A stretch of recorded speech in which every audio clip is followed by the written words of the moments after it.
लो। इस लूट कर्म का जो पाप हमें जीवन में दुख देगा, आप लोग बंटवारा करोगे कि नहीं? कहा इधर भागेंगे तो आप नहीं, का विश्वास नहीं होता है तो आप मेरे हाथ को इस पैर में उल्टा करके बांध दीजिए। आप बांध देंगे तब तो मैं नहीं भागूंगा। रत्नाकर ने कहा आप ठीक कहते हैं। रत्नाकर डाकू ने संत नारद महात्मा को, साधु बाबा को एक पैर में उल्टा हाथ करके बांध दिया और अपने माता पिता परिवार को पूछने के लिए चले गए कि मैं पाप कर्म करके जो आप लोगों का भरण पोषण करता हूं, इस पाप कर्म का फल जो कल दुख होगा आप लोग बांटेंगे ना? पिता माता से पूछा तो माता पिता ने कहा बेटा जब तुम छोटा था तो हमने जैसे तुम्हें पाला पोसा, इस दिन के लिए कि हम बूढ़े होंगे तुम बेटा हमारा भरण पोषण करेगा, हमारा पालन करेगा। अब तुम पाप कर्म के पालन करते हो, इस पाप कर्म का फल हम काहे भोगे? तुम जैसे भी जो भी कर्म करके हमें पालन पोषण करता है वह कर्म का फल तुम्हें भोगना होगा, हम भोगने के लिए तैयार नहीं है। इस तरह का बात पत्नी के पास जाकर के निवेदन किया, इस तरह की बातों को रखा पुत्र के पास, पुत्र वधु के पास, तमाम परिवारजनों के पास रखा। किसी ने भी इसके पाप कर्म को बंटवारा करने के लिए तैयार नहीं हुआ। अंत में इसके मस्तिष्क में यह बातें उत्पन्न हो गया कि संत ने, साधु बाबा ने जो कहा वह सत्य असत्य है। जब साधु बाबा की तरफ आने लगा तो उसके आंखों के सामने अंधेरा छा गया कि मैं जिस परिवार के लिए, माता पिता के लिए इतने पाप कर्म करके पाप कमाया, इनमें से कोई हमारे पाप को बंटवारा करने के लिए तैयार नहीं। कैसे मैं इतने इतने पाप को भोगूंगा, इतने इतने दुष्ट कर्म को भोग पाऊंगा, इस दुख को भोग पाऊंगा? यह सोचते हुए पांव आगे बढ़ाते और पश्चाताप करते, सिर धुनते वह संत नारद के पास आए, उनके चरणों में आकर के गिर जाते हैं। कहा बेटा क्या हुआ रत्नाकर? कहा बाबा आपने जो कहा वह सत्यासत्य है। मेरे पाप कर्मों को मेरे परिवार के कोई भी व्यक्ति बांटने के लिए तैयार नहीं हुआ है। क्या करूं? मैं बहुत बड़ा पापी और इतने पाप को मैं कैसे दुख के रूप में भोगूंगा? कहा बेटा तुम्हें सही समय पर तुम्हें सद्ज्ञान सद्विवेक हो गया है, तुम्हें एहसास हो रहा है कि मैंने पाप किया। कहा अवश्य बहुत पाप किया बाबा, बहुत पाप। कहा इन पापों से तुम मुक्त होना चाहते हो? कहा बाबा। कहा तो पहले मेरे हाथों को खोल। संत नारद के हाथों को खोला। कहा रत्नाकर ये संसार में पाप बहुत तरह के होते हैं, जो पाप को तुमने किया इन पापों का क्षय करने का संसार में एक ही विद्या है जो गुरु विद्या कहलाता है। कहा वह विद्या हमको आप दीजिए। कहा वह विद्या प्राप्त करने से पहले तुमने जो अब तक पाप कर्म किया है नहीं करने का संकल्प लो मेरे सामने में। आज दिन के बाद मैं किसी भी प्रकार का कोई पाप नहीं करूंगा। लो मेरे सामने भी संकल्प, और आजीवन संकल्प लेकर के तुम्हें चलना पड़ेगा। मरता क्या नहीं करता? जो संसार में मरने लगता है तब साधु महात्माओं का बातें याद आता है। जब जीवन में सब कुछ संसार से भोग के रूप में मिल रहा है, पाप के द्वारा हुआ कर्म से या पुण्य के कर्म के द्वारा किया हुआ वह जब तक भोगेगा तो उन्हें साधु महात्मा का बात याद नहीं आता है, संत महापुरुषों का सदुपदेश याद नहीं आता है। वे तब याद करते हैं जब संसार में उन्हें उस पाप कर्म का फल दुख के रूप में भोगने का समय आ जाता है। जब कोई सद्ज्ञान उसके अंतःकरण में उतर जाता है तभी जाकर के वे साधु महात्मा के वचन को याद करते हैं। रत्नाकर से कहा, संत नारद ने, रत्नाकर तुम्हें इस पाप कर्म का क्षय करने के लिए तुम्हें सद्युक्ति लेना पड़ेगा, तुम्हें सद्ज्ञान लेना पड़ेगा, तुम्हें हमें गुरु बनाना होगा। गुरु ज्ञान प्राप्त करना होगा। संत नारद के वचनों को सुन करके रत्नाकर हत्यारा पापी डाकू लुटेरा ने संकल्प किया और संत नारद ने उन्हें वह सदुक्ति बता दिया, वह विद्या बता दिया, वह रास्ता दिखा दिया जिस रास्ता पे चल करके वह अपने सभी पाप कर्मों का क्षय करके अपने को मुक्त कर सकते हैं। वह रास्ता बाहर का रास्ता नहीं, वह रास्ता हम आपके अंदर में है। जिस रास्ते पे चल करके हम सभी पापों का क्षय करके अपने को निष्पाप बना करके निष्पाप परमात्मा का संग करके शाश्वत सत्संग कर लेंगे। वह संत नारद ने बतला दिया और गुरुदेव ने भी कहा, अद्भुत अंतर की डगरिया जा पर चलकर प्रभु मिलते, दाता सदगुरु धन धन जो राह लखा देते। उस परमात्मा सत्य स्वरूप परमात्मा से मिलने का वह मार्ग हम आपके अंदर में है और विचित्र मार्ग है। उस मार्ग पर कौन चलेगा? जो संसार में साधु का संग करेंगे, साधु के बताए उपदेश आदेश में अपने आप को रखेंगे, वही उस परमात्मा के पास जाने के लिए उस मार्ग पर चलेंगे और वह बाहर में नहीं अपने अंदर में है। संसार में दूसरे कोई बता नहीं सकते, सदगुरु को छोड़ करके, वह संत को छोड़ करके उस सत्स्वरूप परमात्मा से मिलाने का और कोई मार्ग प्रशस्त नहीं कर सकते। संत नारद ने उसे वह विद्या बता दिया, जिस विद्या का वह धीरे धीरे अध्ययन करके उस विद्या पर अपने आप को चला करके उस निष्पाप परमात्मा से अपने आप को मिलाने का प्रयास किया। और उस विद्या का नाम ही है ध्यान योग। उसी को कहते ध्यान। ध्यान बिंदु उपनिषद के ऋषि ने कहा, यदि शैल सम पापम विस्तीर्ण बहुयोजनम विद्यते ध्यान योगेन नान्यो भेद कदाचन। कई योजन तक फैला हुआ पहाड़ के समान अगर पाप है तो ध्यान बिंदु उपनिषद के ऋषि कहता है वह ध्यान योग से नष्ट हो जाता है। जिस ध्यान योग की विद्या को संत सदगुरु नारद से रत्नाकर डाकू ने प्राप्त किया और वह ध्यान योग में अपने आप को लगा दिया। और जब ध्यान करने लगा, ध्यान योग की क्रिया में जब अपने को तल्लीन कर लिया, तो फिर संसार की सब चाहनाओं को, सब ख्याल को अपने अंदर से निकाल दिया और बैठा जब वह समाधि में, तो अखंड समाधि को प्राप्त कर लिया।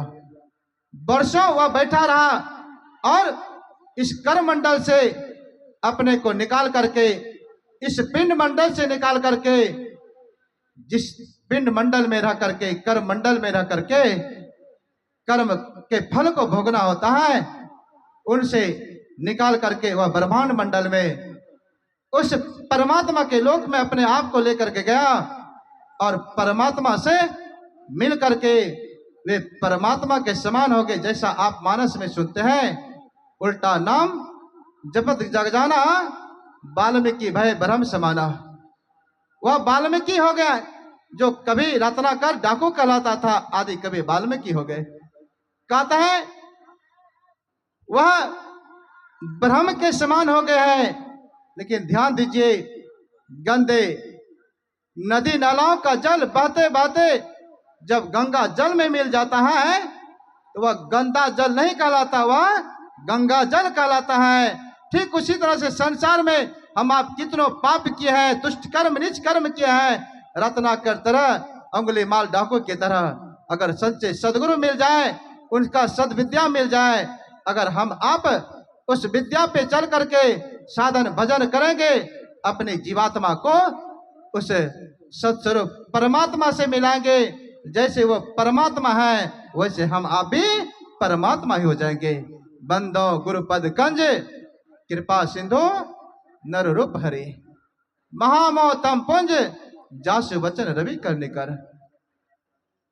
मनुष्य के रूप में साक्षात ईश्वर है। कौन? सदगुरु। मनुष्य के रूप में साक्षात ब्रह्म है। कौन? सदगुरु।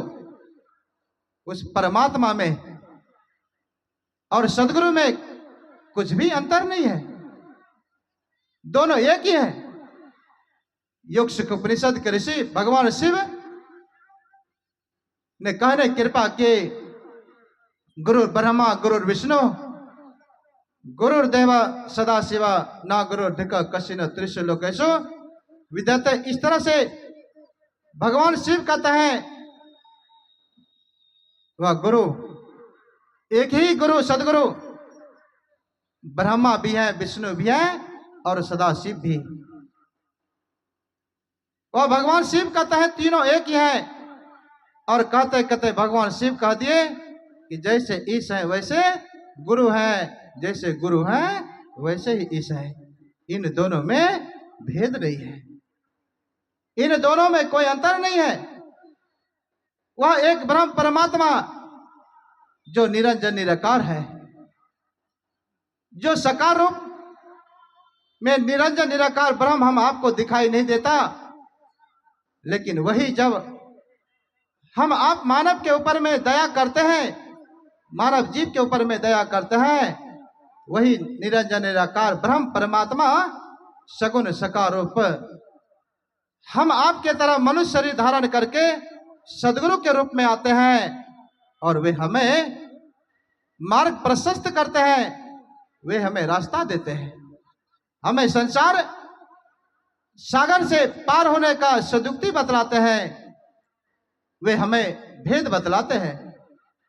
ऐसे सदगुरु का सानिध्य प्राप्त होने के पहले हम आपको ये साधु का संग अर्थात सत्संग करना होगा।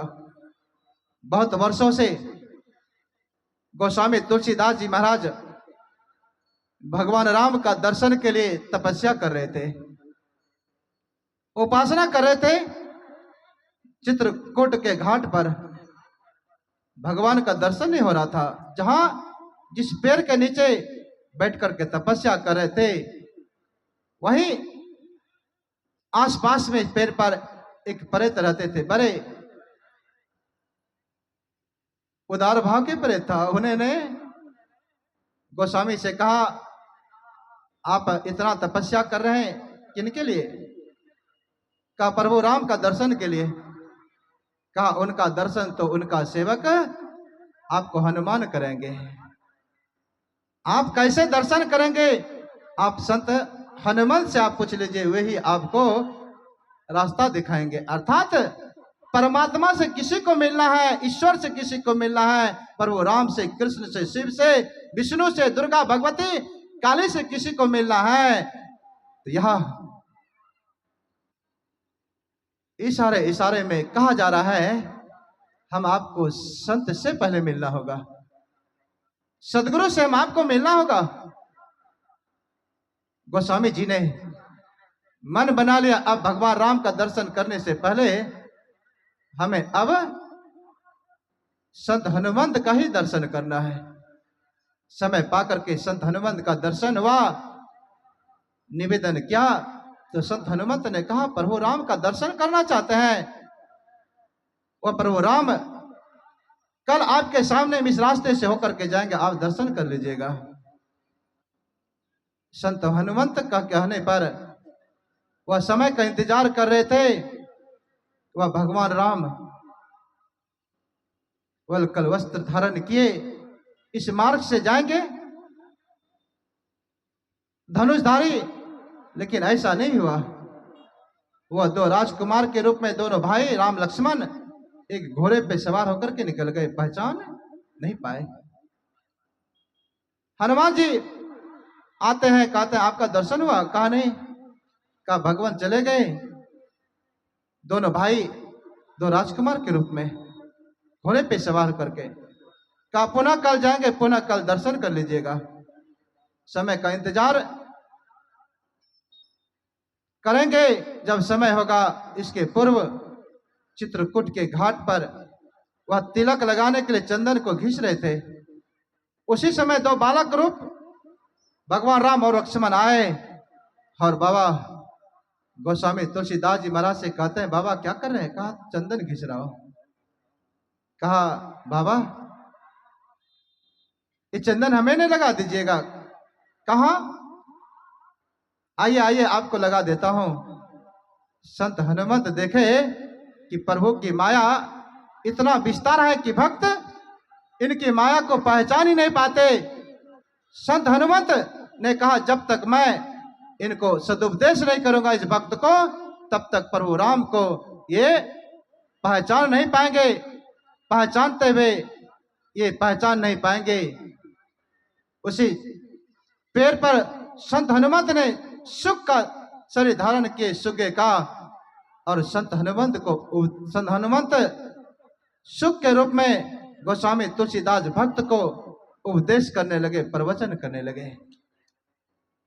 चित्रकूट के घाट पर भई संतन के भीड़, तुलसीदास चंदन घिसे तिलक देत रघुवीर।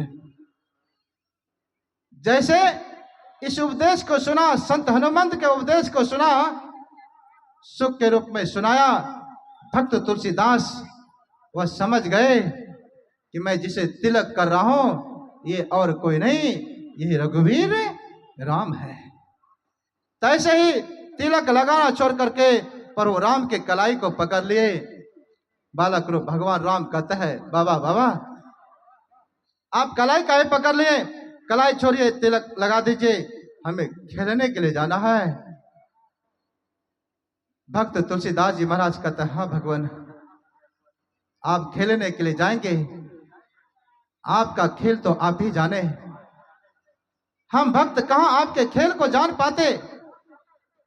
अब तो हमें संत हनुमंत ने कृपा कर दिया, उपदेश कर दिया, हमें प्रवचन करके बतला दिया, आप कोई और नहीं, आप ही रघुवीर राम हो। हे राम, अब हमें दर्शन देकर के और दर्शन में ना रखे। मैं जिस रूप की दर्शन का अभिलाषी हूं आप पूरा करें। भगवान राम बालक रूप समझ गए। संत हनुमंत ने जब इन तुलसीदास महाराज को भक्त को कृपा कर दिए, इन्हें सत्संग सुना दिए, उपदेश कर दिए, अब मैं इन्हें दर्शन दे करके और दर्शन में नहीं रख सकता।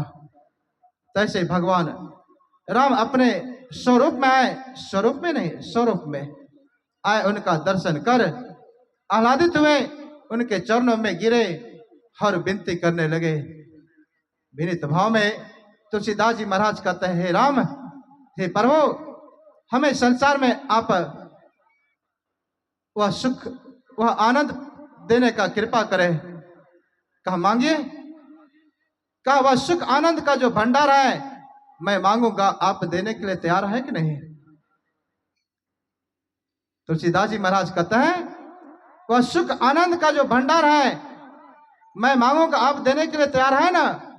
भगवान राम कहते हैं, भक्त तुलसीदास, मैं आपकी भक्ति से उपासना से प्रसन्न होकर के आपको दर्शन दिया हूं, आप मन चाह वरदान मांगे। तुलसीदास जी महाराज कहते हैं, प्रभु हमें संशय है कि आप वरदान देने में आगे पीछे कीजिएगा, इसलिए आप पहले वचन दीजिए कि मैं जो वरदान मांगूंगा आप वही दीजिएगा। तुलसीदास जी महाराज से भगवान राम वचनबद्ध हो गए और तुलसीदास जी महाराज वरदान मांग रहे हैं। हे राम, आप दीजिए, देही का दीजिए, क्या देना है? तो भगवान राम से तुलसीदास महाराज भक्त कहते हैं, हे राम, हे भगवान, आप हमें सत्संग दीजिए, देही सत्संग, आप हमें सत्संग दीजिए। भगवान श्री राम जैसे सुने कि तुलसीदास ये भक्त हमसे सत्संग मांग रहा है, तैसे तुलसीदास जी महाराज से भगवान श्री राम कहते हैं, हे तुलसीदास, आप हमसे सत्संग मांग रहे हैं। संसार में बहुत कुछ मांगने के लिए था जिसको प्राप्त करके आप धन धन हो जाते। आप बड़ा बड़ा अट्टालिका मांग लेते, मकान हवेली मांग लेते, आप जमीन जायदाद मांग लेते, आप राजा होने का पद को मांग लेते। दुनिया में जो जो आपकी इच्छा है, जिससे आप अपने को बड़े से बड़ा बना सकते हैं, उनको मांग लेते। वह नहीं मांग करके आपने सत्संग मांग लिया। क्या मिलेगा सत्संग मांग करके? आपको क्या प्राप्त कर लेंगे सत्संग को मांग करके? तुलसीदास जी महाराज कहते हैं, हे राम, आप सत्संग दे करके हमें आप नहीं मिलिएगा, और आप जब मिल जाइएगा तो हे राम, क्या संसार का कोई वस्तु पदार्थ, कोई धन दौलत प्राप्त होने के लिए बाकी रह जाएगा? भगवान राम कहते कैसे मिलेगा? तुलसीदास जी महाराज कहते हैं, हे भगवान, मैं जानता हूं कि सत्संग आपका निज अंग है। देही सत्संग निज अंग, ये सत्संग आपका निज अंग है। हे राम, हे प्रभु, हे परमात्मा, जैसे आप हमें सत्संग दीजिएगा तैसे आप हमें मिल जाइएगा। जब आप हमें मिलिएगा तो फिर हमें और संसार में क्या कमी रह जाएगा? देही सत्संग निज अंग भव भंग, इस संसार में जो भव का दुख लगा है, आवागमन का चक्र लगा है, ये भी मिटेगा। देही सत्संग निज अंग भव भंग, कारण शरण सोखारे, आप अपने शरण में लेने हारे, सभी शोकों को, सभी दुखों को मिटाने वाले जो आपके पास सत्संग है वे दीजिएगा। हमें संसार में किसी चीज और चीज की प्राप्त करने की चाहना नहीं रह जाएगा। हे राम, एक